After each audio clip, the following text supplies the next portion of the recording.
सर्वप्रथम सगळ्यांना श्री स्वामी समर्थ. आजच्या नवीन व्हिडिओमध्ये पुन्हा एकदा सगळ्यांचं मनापासून स्वागत करते.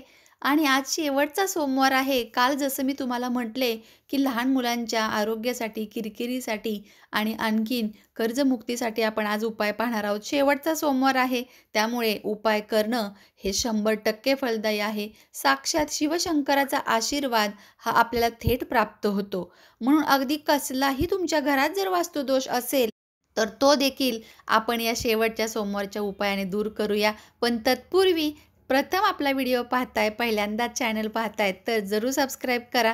कारण अशाच नवीन माहितीच्या गोष्टी, साधे सोपे उपाय, याशिवाय वास्तुदोषाला निवारण करण्यासाठी लाल किताबातील उपाय, आरोग्य, कर्ज, बाजारीपणातून मुक्त होण्यासाठी सगळ्या माहिती सांगत असते, तेही अगदी साधे सोपे उपाय. म्हणूनच सोबतचं बेल बटन देखील प्रेस करा. आणि आजचे उपाय एवढे जबरदस्त आहेत की लिहून घ्या आणि आवडलेच तर लाईक करा मात्र. कारण तुम्ही लाईक केल्यामुळे अनेकांपर्यंत आपल्याला पोहोचता येतं आणि प्रत्येक घराघरात हा एक तरी उपाय जर झाला तर प्रत्येक घरातील क्लेश, भांडणं, कर्जबाजारीपणा निघून जाईल, आरोग्य प्राप्त होईल. तर काय करायचं आहे? आज एक असाच जबरदस्त उपाय. सगळ्यात पहिला म्हणजे लिहून घ्या. आपल्याला एक डमरू खरेदी करायचा आहे. छोटासा किंवा मध्यम आकाराचा कोणताही तुम्ही डमरू खरेदी करायचा आहे. आणि हा महादेवाची विधिवत पूजा करून, पंचामृत, जलाभिषेक करून, फूल अर्पण, धूपदीप अर्पण करून मग हा डमरू तिथे अर्पण करायचा आहे मनोभावे. त्यानंतर डमरू वाजवायचा आणि मग साक्षात महादेवाचा आशीर्वाद म्हणून घरी घेऊन यायचा आहे. व त्या दिवसापासून दररोज घरात एकदा तरी सकाळी किंवा संध्याकाळी देवपूजा करताना किंवा संध्याकाळी दिवा लावल्यानंतर डमरू देवघरातून सगळीकडे चारी कोपऱ्यात वाजवायचा आहे.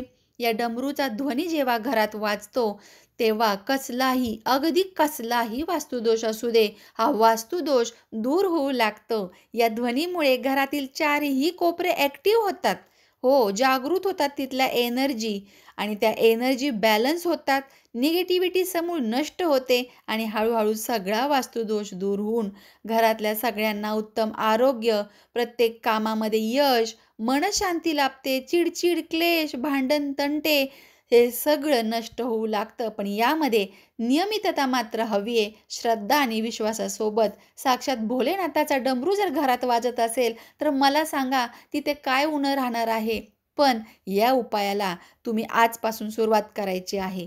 त्यासोबतच एक अशी छोटीशी कथा आहे जी गरीब शेतकऱ्याची आहे. काय चमत्कार झाला जेव्हा भोलेनाथाचा आशीर्वाद त्याला प्राप्त झाला, तर ते तुम्हाला सांगणार आहे. पण शेवटपर्यंत व्हिडिओ नीट ऐका. आजच्या शेवटच्या श्रावणी सोमवारचं पुण्य हे तुमच्या पदरात जरूर पडणार आहे या कथेमुळे. एका छोट्याशा गावात रामू नावाचा गरीब शेतकरी राहत होता. तो शेती करत असे. एका छोट्याशा गावामध्ये त्याचं जे शेत होतं ते कोरडं पडू लागलं होतं.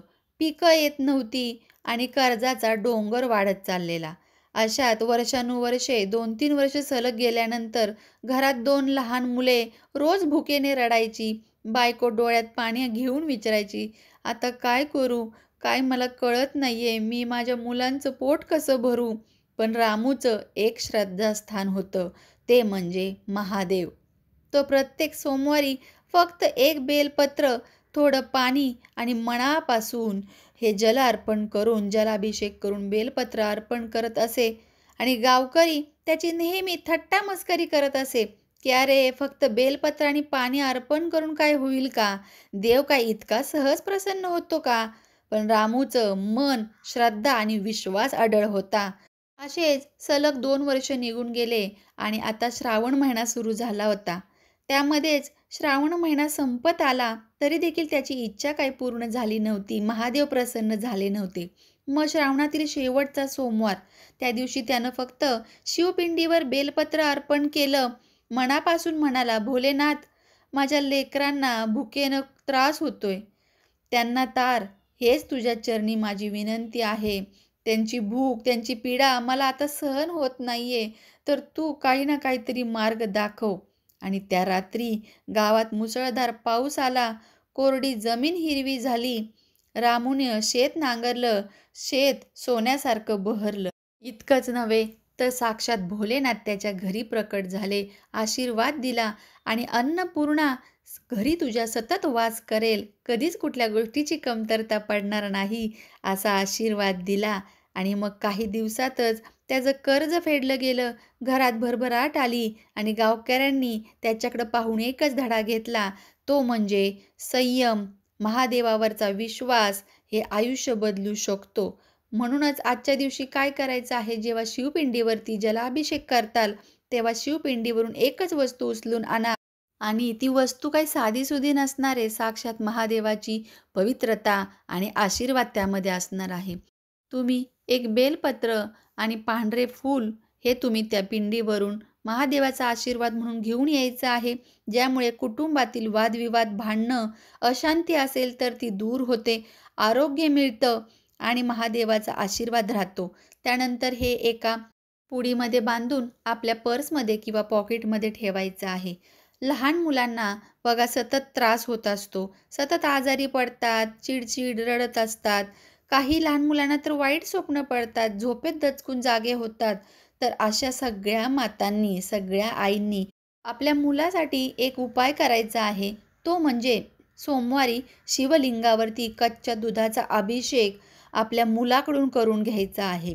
मुलाचा हात तिथे लागला पाहिजे आणि त्यानंतर त्या दुधाचा थोडासा भाग म्हणजे पिंडीवरील वाहिलेलं जे दूध आहे त्याचा तिलक मुलाच्या कपाळावर लावायचा आहे. मुलगा असो, मुलगी असो, कपाळावर लावायचा आणि हे केल्याने मुलांवरचं नकारात्मक सावट दूर होतं आणि महादेवाचा अखंड आशीर्वाद प्राप्त होतो. आणि यासोबतच कर्जमुक्तीसाठी शिवलिंगावरती आजच्या दिवशी गूळ आणि पाण्याचा अभिषेक करायचा आहे. पाण्यामध्ये गूळ मिक्स करून हर हर भोले, हर हर भोले असं म्हणायचं आहे. हर हर म्हणजे सगळं हरून टाकणारा, चिंता, कष्ट, दुःख, दैन्य हे सगळं हरणारा असा भोलेनाथ. दुसरं काहीच नको भोलेनाथाला, फक्त मनापासून प्रार्थना हवी आहे. तुमचं निर्मळ अंतःकरण हवं आहे. तर तेच आजच्या दिवशी आपण सगळ्यांनी करायचं आहे. आणि म्हणूनच जसा त्या शेतकऱ्याला भगवान शिवशंकर प्रसन्न झाला आणि त्याच्या आयुष्यातील मूळ अंधार नष्ट केला, तसाच तुमच्या आणि आमच्या आयुष्याचा अंधार कसा उजेडात बदलतो ते बघा. यासाठीच विश्वासाने आज सांगितलेले उपाय प्रत्येकाने करावेत. अगदी घरातल्या प्रत्येक व्यक्तीने करण्यासारखे मी साधे आणि सोपे उपाय सांगितलेले आहेत. फक्त विश्वासाने भोलेनाथाच्या, शिवशंकराच्या मंदिरात तेवढं जायला विसरू नका. आणि ज्या प्रकारे माझी तळमळ असते की तुमच्या सगळ्यांपर्यंत हे उपाय पोहोचावेत, त्याप्रकारेच माझी एक इच्छा आहे की तुम्ही सर्वांनी मला साथ द्यावी आणि ही जी आहे कथा अनेकांपर्यंत पोहोचवावी, जेणेकरून या कथाच्या श्रवणाने त्यांच्यातील विश्वास वाढेल. आणि म्हणूनच कमेंटमध्ये फक्त एक शब्द लिहा, जय शिवशंकर, हर हर भोलेनाथ. कारण हा जो आवाज आहे तो प्रत्येक भक्ताचा शिवशंकरापर्यंत आज पोहोचणार. बघा तुम्ही नक्कीच अगदी मनापासून मी हे उपाय तुमच्या सगळ्यांसोबत शेअर केलेले आहेत. चला तर मग पुन्हा भेटूया नवीन माहितीसोबत. तोपर्यंत सर्वांना श्री स्वामी समर्थ.